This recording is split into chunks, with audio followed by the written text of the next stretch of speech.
ప్రస్తుతం మనతో పాటు ప్రముఖ ఆధ్యాత్మికవేత్త మంత్రతంత్ర జ్యోతిష్యులు ఐకాన్ ఆస్ట్రాలజర్ గట్టిపల్లి సురేష్ బాబు గారు ఉన్నారు. గురువుగారితో మాట్లాడదాం. నమస్కారం గురుగారు. జై శ్రీమన్నారాయణ. సో మార్చి నెల మరి విశేషంగా ధనుసు రాశి వాళ్ళ పరిస్థితి ఈ మాసం ఏ విధంగా ఉండబోతుంది? గ్రహణం తాలూకు ఇంపాక్ట్ వీళ్ళకి ప్లస్ అవుతుందంటారా, మైనస్ అవుతుందంటారా? ఉగాది రోజు ఏం చేసుకుంటే మంచి ఫలితాలు ఉంటాయి వీళ్ళు? ఖచ్చితంగా ధనుసు రాశి వారికి 2026 సంవత్సరం ఆరంభం నుంచి కూడా కొన్ని రకాల కష్టాలు, నిష్టాలు, ఇష్టోరాలు, అన్ని రకాలుగా ఎప్పుడో చేసినటువంటి కర్మలు, పాపాలు, తెలియనటువంటి ధర్మాలు, నష్టాలు అన్నీ కూడా సమకూరి ఏకదాటిగా ఒకేసారి చుట్టుకుంటుంటే ఎలా ఉంటుంది? మీకు కట్లపాము అని ఉంటుంది ఒకటి, అది మనకి చుట్టుకుంటుంది. పాము కరవదు, అది గట్టిగా ప్రాణం పోయేలా చుట్టుకుంటుంది అనమాట. అదేవిధంగా ఏకధాటిగా అన్నీ ఒకేసారి సమస్యలు వస్తే ఎలా ఉంటుందో ఈ సంవత్సరం ఆరంభం నుంచి కూడా అలానే ఉంది. ఒక్కోసారి అనిపిస్తుంది, అసలు వీళ్ళేనా ఇలాంటివి కూడా చేస్తారా అని అనిపిస్తుంది అనమాట. అంటే అలాంటి దాంట్లో ఉన్నారనమాట. అలాంటి పరిస్థితుల్లో ఉన్నటువంటి ధనుసు రాశి వారికి కొంతమేర పర్వాలేదు అనిపించే విధంగా ఉంటుంది. ఏది మనకి మార్చి మాసం. ఈ మార్చి మాసం అనగానే ఎప్పుడెప్పుడు చేసినటువంటి అన్ని గుర్తు రావడం, అవన్నీ కూడా తలుచుకోవడం, మనం ఎలా ఉంది పరిస్థితి ఏంటో తలుచుకునే దానికి కొన్ని విషయాల్లో వెనక్కి తగ్గడం జరుగుతూ ఉంది. దాని తగ్గట్టుగా ఇప్పుడు ఏర్పడేటువంటి గ్రహణం. మరొకటి ఏంటంటే కనుక జీవితంలో ముందుకు వెళ్ళాలనే ఒకటి సంకల్పం, ఒక ఆలోచన మొదలవుతుంది. మళ్ళీ జీవితంలో వెనక నుంచి వచ్చినటువంటి పరిస్థితి ఏదైతే ఉందో అది వెళ్ళకూడదు, ఆ వైపు చూడకూడదు అనేటువంటి నినాదం ఉన్నటువంటి వారు ఎవరైతే ఉన్నారో ఈ రాశిలో వారికి ఖచ్చితంగా ముందుకు వెళ్ళేటువంటిది అయితే ఉంటుంది. వీరి మొత్తం మీద నేను గమనించిన దాని ప్రకారం ఒకటి అదేంటంటే కనుక నరదిష్టి, నరఘోష, ఈ రెండు మాత్రం వీరికి ఖచ్చితంగా తప్పవు ఈ మాసం అని చెప్పొచ్చు. ఇక ఇవి కూడా తగ్గాలి అనుకుంటే కనుక ఒక నిమ్మకాయ, అలానే చిటికెడు ఆవాలు లేదా చిటికెడు నల్ల నువ్వులు, ఇవన్నీ కూడా కలగలుపుకొని తనకి తానుగా 7 సార్లు దిష్టి తీసుకొని ఎక్కడైనా పారేడు నీటిలో వేయాలి, లేదంటే రోడ్డు పక్కకి వేయాలి. అప్పుడు వీరికి ఆ నరదిష్టి, నరఘోష కూడా కొంత రాకుండా ఉంటుంది. కాబట్టి ఆ మేర ప్రయత్నించాలి.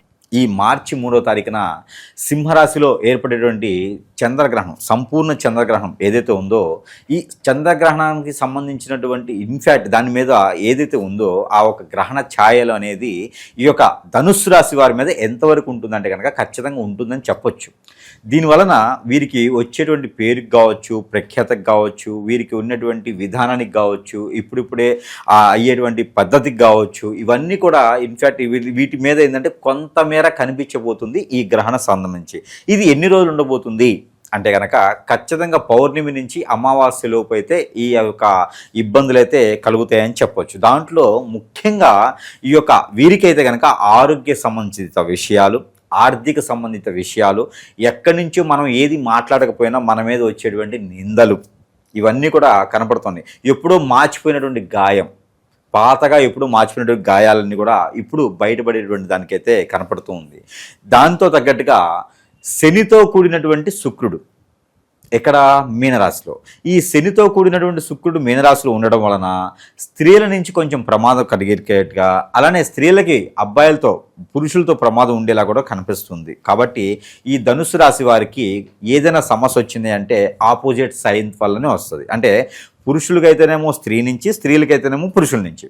వీళ్ళ నుంచే కొంచెం స్ట్రెస్ అవ్వటం, తినకపోవటము, బయట వరకు రోడ్డు మీద పట్టము, పొరుగు ప్రఖ్యాత పోవటం లాంటివి కనపడుతూ ఉన్నాయి. ఇది మాత్రము వీరు ఎక్కువ భయపడే అవసరం ఉండదు. ఇది ఎప్పటివరకు అంటే పౌర్ణమి నుంచి అమావాస్య లోపు మాత్రమే ఇది ఉంటుంది.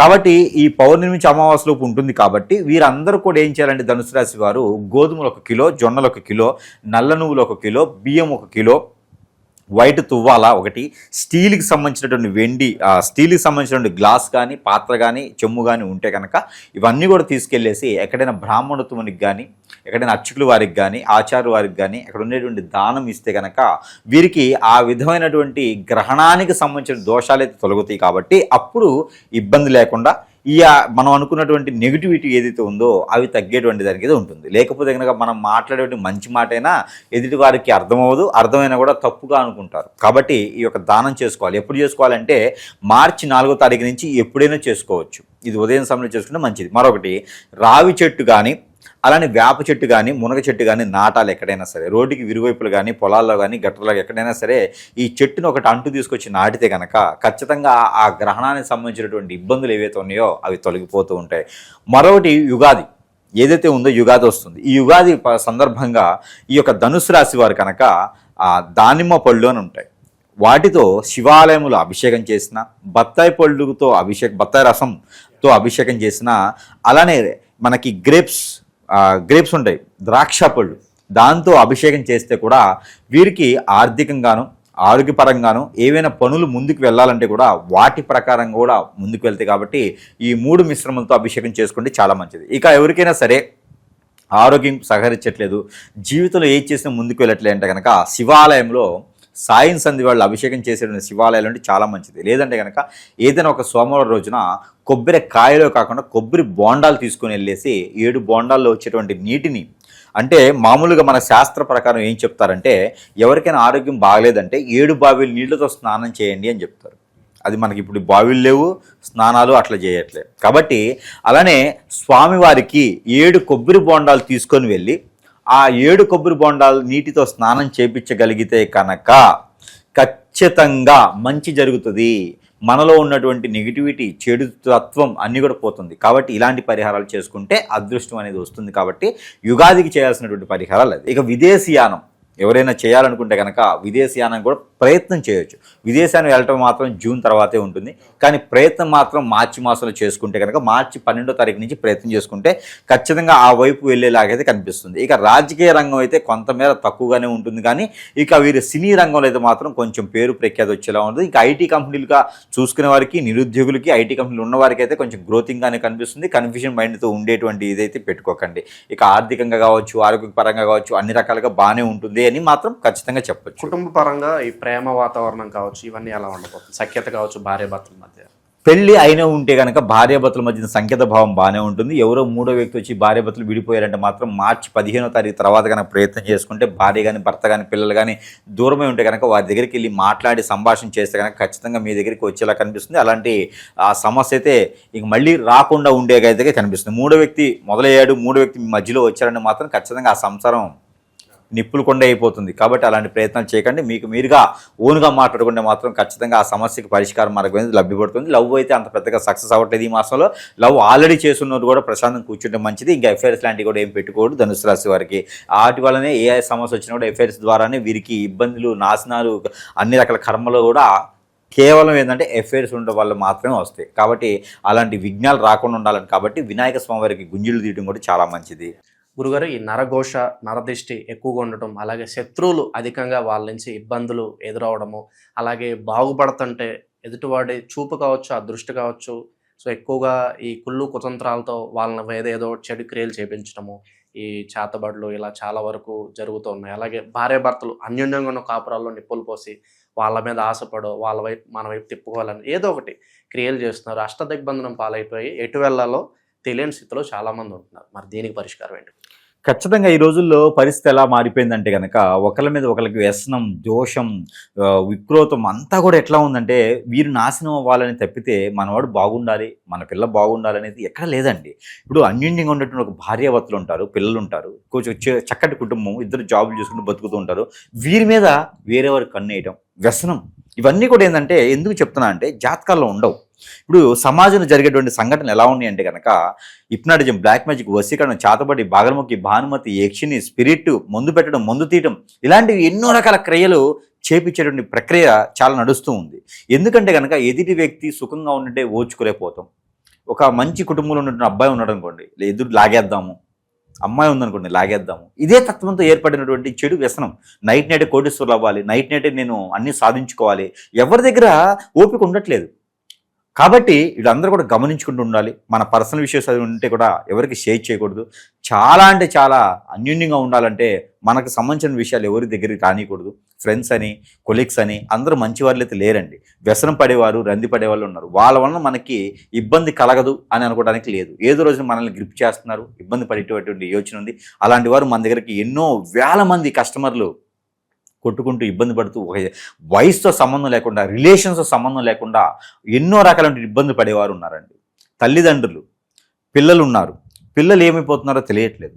గారాభంగా పెంచుకున్నటువంటి ఆడపిల్లలు ఉన్నారు, ఎవరో ఏదో వచ్చి తీసుకెళ్ళిపోతూ ఉన్నారు. ఇలాంటి వాళ్ళు తల్లిదండ్రులు పెట్టినటువంటి ఘోష అది చెప్పలేటువంటి పరిస్థితిలో ఉన్నది ఈ రోజున. దయచేసి ప్రతి ఒక్కరు కూడా జాతకాల్లో కనపడవు. ప్రతి ఒక్కరు అనుకుంటారు ఇవన్నీ జాతకాల్లో ఉంటాయని. జాతకాల్లో ఉండవండి. ఇది వేరే క్రియ, ఇది వేరే లోకం. ఇది మనకి పూర్తిగా నాశనం అయిపోయిన తర్వాత కూడా తెలియదు.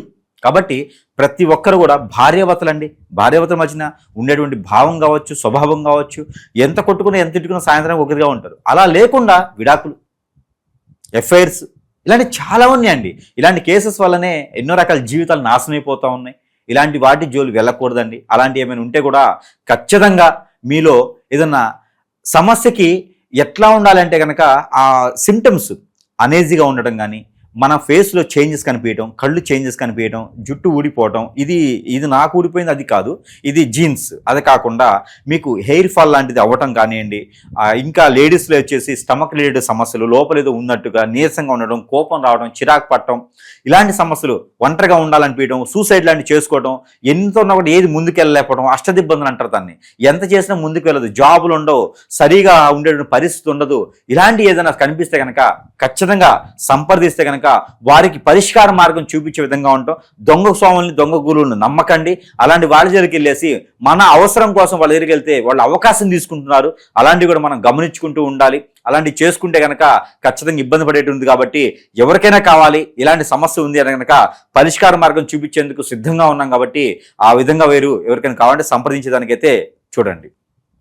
ఇక ఎటువంటి పరిహారాలు చేసుకోవడం ద్వారా ఈ మాసం వీళ్ళకి బాగా కలిసి వస్తుంది? ఇక ఓవరాల్గా వచ్చేసి సుబ్రహ్మణ్య స్వామికి పరిహారం చేసుకోవచ్చు, వినాయక స్వామి వారికి గుంజిళ్ళు తీయొచ్చు, వినాయక స్వామి వారికి అర్చన, అభిషేకం, హోమం చేయించుకోవచ్చు, లక్ష్మీ గణపతి హోమం చేయించుకుంటే చాలా మంచిది. వీరికి అవకాశం ఉంటే మార్చి మాసంలో శ్రీ లక్ష్మీ గణపతి హోమం కానీ లేదా సత్యనారాయణ స్వామి వారి వ్రతం కానీ నోచుకోవాలి, చాలా మంచి జరుగుతుంది వీరికి. ఇక వీరికి అన్ని రకాల సమస్యలు పరిష్కారం అవ్వాలనుకుంటే ఈ 2 పరిష్కారాలు చేసుకుంటూ, అలానే అటుకులు, బెల్లము నైవేద్యం, అటుకులు, బెల్లం, పుట్నాల పప్పు, ఈ 3 కూడా కలగలిపేసి స్వామివారికి నైవేద్యం పెట్టవచ్చు. సాయిబాబా గారికి కానీ ఇస్కాన్ టెంపుల్లో కానీ నైవేద్యం పెడితే కూడా వీరికి అన్ని రకాల సానుకూల పడే వాతావరణం, ఆదాయ వనరులు కూడా పెరిగేటువంటి యోచన, అలానే గ్రహరీత్యా దోషాలను కూడా తొలగిపోతాయి. ఇక పెళ్లి చేసుకోవాలనుకున్న వారికి అయితే ఆరోగ్యం బాగానే ఉంటుంది. కాబట్టి ప్రయత్నం అయితే ఖచ్చితంగా చేసుకుంటే చాలా మంచి జరుగుతుంది. ఓవరాల్గా ఈ రాశి వాళ్ళ యొక్క స్థితిగతులు ఈ మాసం ఏ విధంగా ఉండబోతుంది, మంచి విశ్లేషణ ఇచ్చారు. ధన్యవాదాలు.